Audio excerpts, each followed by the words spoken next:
So we all have some behavior that we would like to change about ourselves.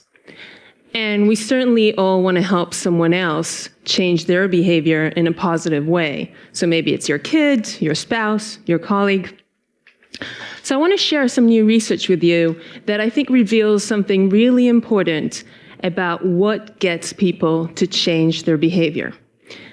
But before I do that, let's zoom in on one strategy that I think you probably use a lot. So let's say you're trying to stop yourself from snacking. What do you tell yourself? Well, most people's inner monologue will say, beware, you'll be fat. And if this was your kid, you would probably tell him that smoking kills, and by the way, he's in big, big trouble. So what we're trying to do here is we're trying to scare ourselves and others into changing their behavior. And it's not just us. Warnings and threats are really common in health campaigns, in policy. It's because we all share this deep-rooted belief that if you threaten people, if fear is induced, it will get them to act. And it seems like a really reasonable assumption, except for the fact that the science shows that warnings have very limited impact on behavior. So graphic images on cigarette packets, for example, do not deter smokers from smoking. And one study found that after looking at those images, quitting actually became a lower priority for smokers. So I'm not saying that warnings and threats never work, but what I'm saying is that on average, they seem to have a very limited impact, and so the question is why? Why are we resistant to warnings? Well, if you think about animals, when you induce fear in an animal, the most common response you will see is freezing or fleeing. Fighting, not as much. And so humans are the same. So something scares us, we tend to shut down, and we try to eliminate the negative feelings. So we might use rationalization. So for example, you might tell yourself, my grandpa smoked, he lived to be 90, so I have really good genes and absolutely nothing to worry about. And this process can actually make you feel more resilient than you did before, which is why warnings sometimes have this boomerang effect. And other times, we simply put our head in the ground. Take the stock market, for example. Do you know when people pull their head out of the ground to look at their accounts, not to make a transaction, just to log in to check their account? So what you're seeing here in black is the S&P 500 over 2 years. And in gray is a number of times that people logged into their account just to check. And this is data from Carlson, Lowenstein, and Seppi. It's controlled for all the obvious confound. So what do we see? So when the market is high, people log in all the time. Because positive information makes you feel good, so you seek it out. And when the market is low, people avoid logging in. Because negative information makes us feel bad, so we try to avoid it altogether. And all this is true as long as bad information can reasonably be avoided. So what you don't see here is what happened a few months later in the financial collapse of 2008 when the market went drastically down, and that's when people started logging in frantically. But it was a bit too late. So you can think about it like this. It's not just finance.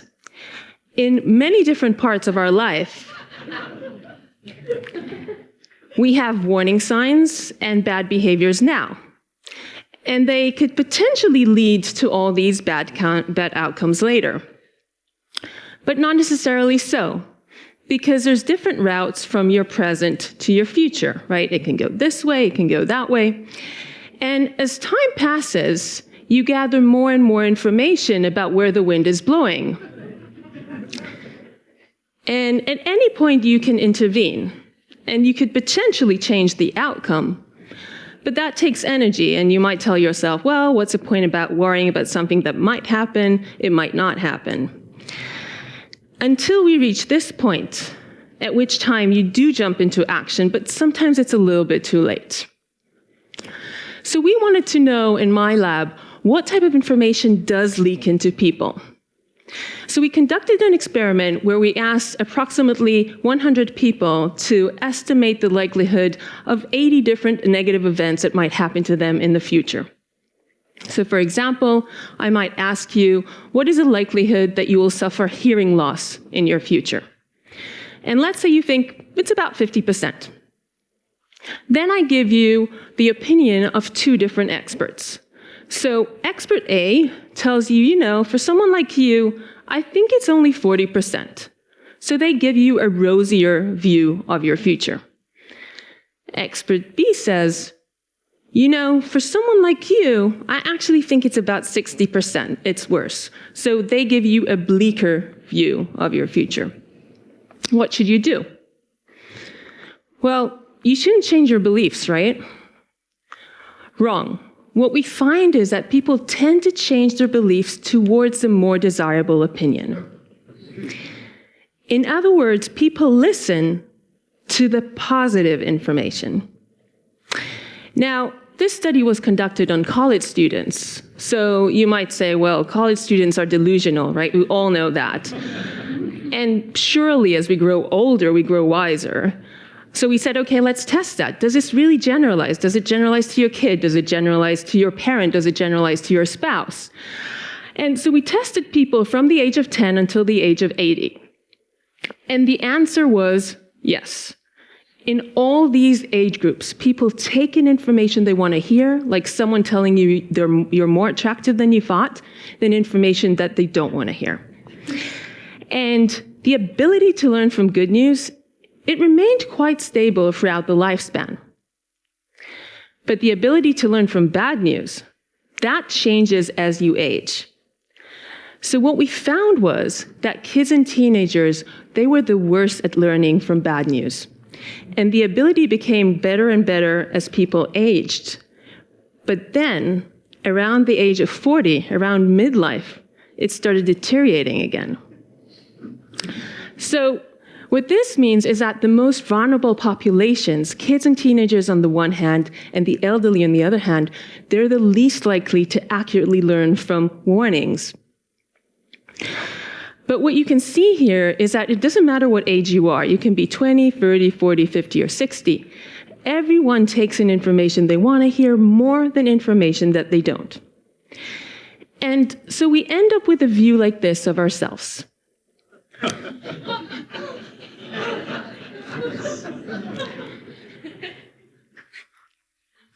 And our mistake as teachers, as mentors, as employers, is that instead of working with this positive image that people so effortfully maintain, we try and put a clear mirror in front of them. We tell them, the image is just going to get worse and worse and worse, and it doesn't work. It doesn't work because the brain will frantically try to distort the image using Photoshop and fancy lenses until it gets the image it's happy with. But what will happen if we went along with how our brain works and not against it? Take hand washing, for example. So we all know that hand washing is the #1 way to prevent the spread of disease, and this is really important in hospitals. So in a hospital here in the United States, a camera was installed to see how often medical staff do in fact sanitize their hands before and after entering a patient's room. Now, the medical staff, they knew a camera was installed. Nevertheless, only 1 in 10 washed their hands before and after entering a patient's room. But then an intervention was introduced. An electronic board that told the medical staff how well they were doing. Every time you washed your hands, the numbers went up on the screen. And it showed you your rate of your current shift and the rate of the weekly staff. And what happened? Boom. Compliance raised to 90%. Which is absolutely amazing. And the research staff were amazed as well, and they made sure to replicate it in another division in the hospital. Again, the same results. So why does this intervention work so well? It works well Because instead of using warnings about bad things that can happen in the future, like disease, it uses three principles that we know really drive your mind and your behavior. Let me explain. So the first one is social incentives. In the hospital study, the medical staff could see what other people are doing, right? They can see the rate of the shift, the rate of the week. We're social people. We really care what other people are doing. We want to do the same and we want to do it better. This is an image from a study that we conducted led by PhD student Micah Adelson. And what it's showing you, it's a signal in the emotional center of your brain when you hear about the opinion of others. And what we found was that this signal can predict how likely you are to conform at a later time, how likely you are to change your behavior. So the British government are using this principle to get people to pay taxes on time. In an old letter that they sent to people who forgot to pay taxes on time, they simply stressed how important it was to pay taxes, and that didn't help. So then they added one sentence. And that sentence said, 9 out of 10 people in Britain pay their taxes on time. And that one sentence enhanced compliance within that group by 15%. And is thought to bring into the British government £5.6 billion. So highlighting what other people are doing is a really strong incentive. The other principle is immediate rewards. So every time the staff washed their hand, they could see the numbers go up in the board, and it made them feel good. And knowing that in advance made them do something that they otherwise may not want to do. Now, this works because we value immediate rewards, rewards that we can get now, more than rewards that we can get in the future. And people tend to think it's because we don't care about the future, but that's completely wrong. I mean, we all care about our future, right? We want to be happy, we want to be healthy in the future, we want to be successful. But the future is so far away. I mean, maybe you'll behave badly now, and you'll be fine in the future. And maybe you'll be altogether dead. So the here and now you would rather have that tangible drink, that tangible T-bone, rather than something that's uncertain in the future. If you think about it, it's not altogether irrational, right? You're choosing something sure now rather than something that's unsure in the future. But what will happen if you reward people now for doing actions that are good for them in the future? So studies show that giving people immediate rewards makes them more likely to quit smoking, more likely to start exercising, and this effect lasts for at least 6 months. Because not smoking becomes associated with a reward, and exercising becomes associated with a reward, and it becomes a habit. It becomes a lifestyle. So we can reward ourselves and others now for behaving in ways that are good for us in the future, and that's a way for us to bridge the temporal gap. And the third principle is progress monitoring. So the electronic boards focus the medical staff attention on improving their performance. This is an image from a study that we conducted that shows you brain activity suggestive of efficient coding of positive information about the future. And what we found was that the brain does a really good job at this, but it doesn't do such a good job at processing negative information about the future. So what does this mean? It means that if you're trying to get people's attention, you might want to highlight the progress, not the decline. So for example, if you take that kid with a cigarette, you might want to tell them, you know, if you stop smoking, you'll become better at sports. Highlight the progress, not the decline. Now, before I sum up, let me just share this small anecdote with you. So a few weeks ago, I got home and I found this bill on my fridge. And I was really surprised because there's never any bills on my fridge. So I was wondering why my husband decided to put that on our fridge. And so looking at the bill, I could see that what this bill was trying to do is get me to be more efficient with my electricity use. And how was it doing it? Social incentives, immediate rewards, and progress monitoring. Let me show you. So here's the social incentives. So in gray is the energy use, the average energy use of people in my neighborhood.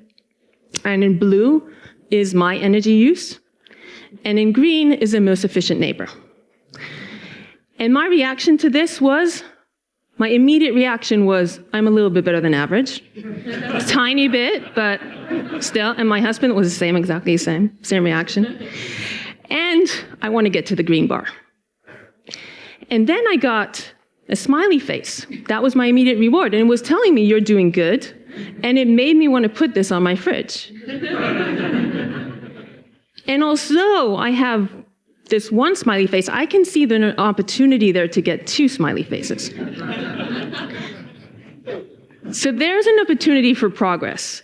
And it's showing me my progress throughout the year, how my energy use changes throughout the year. And the last thing this bill gave me, it gave me a sense of control. So it gave me a sense that I was in control of my use of electricity. And that is a really important thing if you're trying to get people to change their behavior, because the brain is constantly trying to seek ways to control its environment. It's one of the principles of what the brain is actually doing. And so giving people a sense of control is a really important motivator. Okay, so what am I not saying? I'm not saying that we do not need to communicate risks. And I'm not saying that there's one solution fits all. But I am saying that if we want to motivate change, we might want to rethink how we do it. Because fear, the fear of losing your health, the fear of losing money, induces inaction, while the thrill of a gain induces action. And so to change behavior in ourselves and in others, we may want to try these positive strategies rather than threats, which really capitalize on the human tendency to seek progress. Thank you.